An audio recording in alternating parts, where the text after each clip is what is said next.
Assalamualaikum warahmatullahi wabarakatuh. Waalaikumsalam warahmatullahi wabarakatuh. Perkenalkan, nama saya Rahmat Hafiz dari mahasiswa di Jakarta, NIM 0538999454. OPPJJ UT Jakarta. Prodi Agribisnis Pertanian, MK Kelayakan Agribisnis. Baik, di sini saya akan melakukan praktik unit 1 tentang studi kelayakan agribisnis berdasarkan analisis non-finansial bibit lele. Samping saya sudah ada usaha peternakan bibit lele. Boleh diperkenalkan diri dulu, Pak? Baik, nama saya Iwan dari Pokdakan AMC Farm yang bergerak di pembudidaya ikan dari hulu ke hilir, dari pemberian sampai penjualan di pasar. Di sini ada beberapa pertanyaan mengenai pembibitan bibit lele sampai ke penjualan ke pasar, Pak. Kenalkan dulu dari awal budidaya bibit lele ini. Jadi kita itu awal budidaya kita itu dari tahun 2020. Ya. Jadi awal karena ada COVID, jadi banyak kita jadi pengangguran. Nah dari situ kita mulai usaha tuh. Ya. Dari mulai 1 kolam, ditambah lagi jadi 2 kolam, jadi 3 kolam. Nah sampai sekarang ini mitra kita itu sekarang sudah mencapai di 21 orang. Ya. Dari mulai pembenihan sampai pembesaran dan juga di pasar. Kayak gitu. Jumlah kolam yang dimiliki di bibit lele ini ada berapa? Kalau di pembenihannya itu sekitar 11 kolam. 11 kolam. 11 kolam di pembenihan. Kalau di pembesarannya itu sekarang total anggota sama mitra itu sekitar 120 kolam. Oh, 122 kolam. Iya. Aspek pasarnya, Pak. Siapa pembeli utama bibit lele? Kalau bibit lele kita tuh dari kemitraan aja. Kemitraan ya. Jadi kita supply benihnya itu ke mitra-mitra kita di bagian pembesarannya. Iya. Nah, jadi nanti hasil panennya lagi kita yang ambil lagi kayak gitu. Oh, jadi iya. siklus kita tuh di satu kelompok itu udah nggak kemana-mana. Jadi mulai dari benih, pemasaran sampai pasar itu satu kelompok itu. Iya, satu kelompok itu ya, Pak. Baik. Mandiri lah. Bagaimana tingkat permintaan bibit lele saat ini, Pak? Kalau pembenihannya sekarang masih kekurangan karena kekurangan ya. Satu mitra itu bisa menyerap 20.000 lah, 20.000 ekor per bulan. 20.000 ekor. Sedangkan kita itu produksinya baru sekitar 200.000 per bulan. Oh iya. Iya, jadi masih kekurangan sampai sekarang. Iya. Apakah permintaan bibit lele meningkat setiap tahunnya, Pak? Itu pasti meningkat karena semakin lama kalau kita lihat dari pembudidaya itu semakin bertambah. Oh ya. Ya, jadi permintaan lele pun semakin tinggi. Akhirnya pembenihannya pun benihnya banyak peningkatan itu permintaannya. Lebih tinggi lagi sekarang. Kira-kira berapa rata-rata bibit yang terjual dalam 1 bulan ke petani kelompok? Sekitar 200.000. 200.000. 200.000 ekor. Berapa ukuran bibit yang paling banyak diminati? Kalau di kelompok kita itu di ukuran 34. 34 sampai 45 cm. Oh iya. Berapa harga jual bibit lele per ekor? Per ekor itu kalau di ukuran 34 Rp100. Oh, Rp100. Nah, kalau 45 itu di Rp150. Rp150 ya? Ya, jadi 100 sampai 150. Untuk aspek teknis produksinya, dari mana indukan lele diperoleh? Kalau indukan itu kita dari balai langsung ya dari BPAT Sukabumi. Jadi kita pesan dulu ke mereka, nanti kita dikasih indukan yang berkualitas, yang bersertifikasi. Oh iya. Biasanya itu indiannya sekitar 4 sampai 6 bulan. 4 sampai 6 bulan. Ya, kita inden dulu ke balai, nanti kita dapat informasi untuk pengambilannya. Kayak gitu. Berarti itu termasuk membeli berarti? Membeli dari balai. Dari balai ya? Iya. Jenis lele yang dibudidayakan, Pak? Kita pakai Sangkuria. Sangkuria. Berapa jumlah indukan yang dimiliki sekarang? Kalau sekarang sekitar kurang lebih 10 pasang. 10 pasang ya. Iya. Untuk jantannya Berarti 20 ekoran. 20 ekor berarti 10 jantan, 10 betina. Berapa rata-rata jumlah bibit yang dihasilkan setiap pemijahan, Pak? Pemijahan itu rata-rata sekitar 130.000 130.000 satu pasang. Satu pasang. Dari satu pasang induk itu kita bisa ngasilin 130.000 130.000 kali 3. kali 3. Heeh. Ini aspek manajemen, Pak.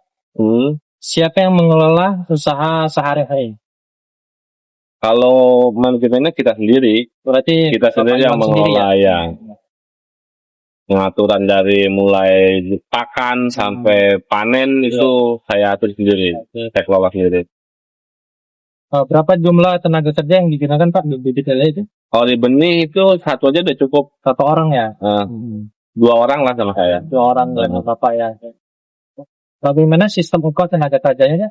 Apa harian, mingguan, atau bulanan? Mereka itu per bulan. Oh, per bulan. Per bulan paling sama plus kalau ada hasil lebih baik itu ada bonus. Oh, ada bonusnya Iya. juga. Upahnya bulanan tambah bonus. Iya.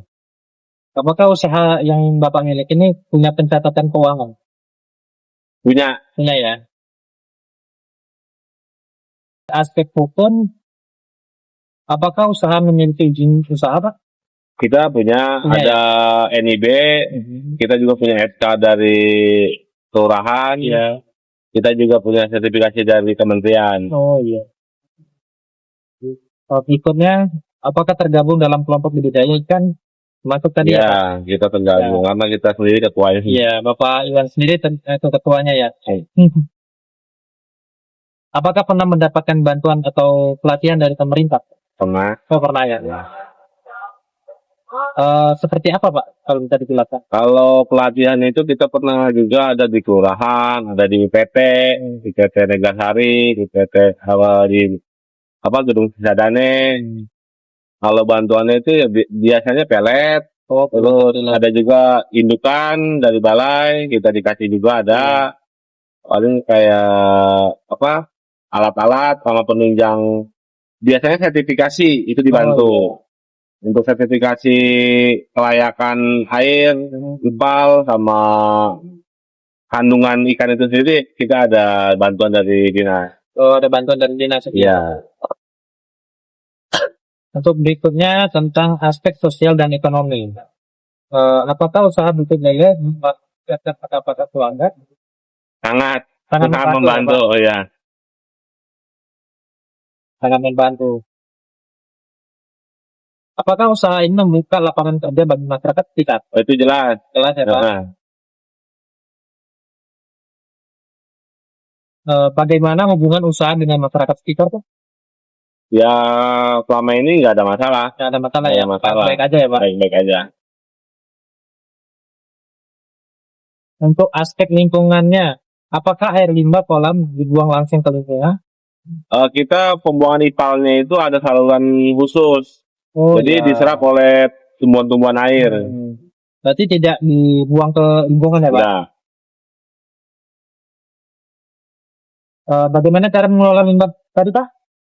Ya itu kita aliran IPAL-nya itu kita alirkan ke tempat-tempat penampungan air itu yang diserap sama pohon-pohon air. Oh iya. Apakah usaha budidaya menimbulkan bau atau pencemaran? Tergantung kondisi. Tergantung kondisi, kalau pakannya itu lagi berlebih, memang kadang kita ada nimbulin bau. Tapi tergantung kita penanganannya. Kalau kita penanganannya cepat, efektif, insya Allah enggak. Oh enggak ya, Pak? Ya. Berarti rata-ratanya enggak ya, Pak? Ngaruh. Ada paling sedikit lah. Sedikit ya? Berapa persen. Apa harapan Bapak terhadap usaha butik lele ke depannya? Kalau harapannya sih ya pemerintah lebih tanggap aja. Sebetulnya yang diperlukan oleh pembudidaya itu apa aja yang benar-benar yang dia perlu, lebih efektif lagi lah intinya. Mana pembudidaya yang benar-benar berbudidaya, mana yang enggak itu harus efektif lagi. Karena kadang-kadang bantuan itu kadang sisa salah sasaran. Oh iya. Orang yang udah nggak budidaya masih dikasih, ternyata mereka itu udah budidaya.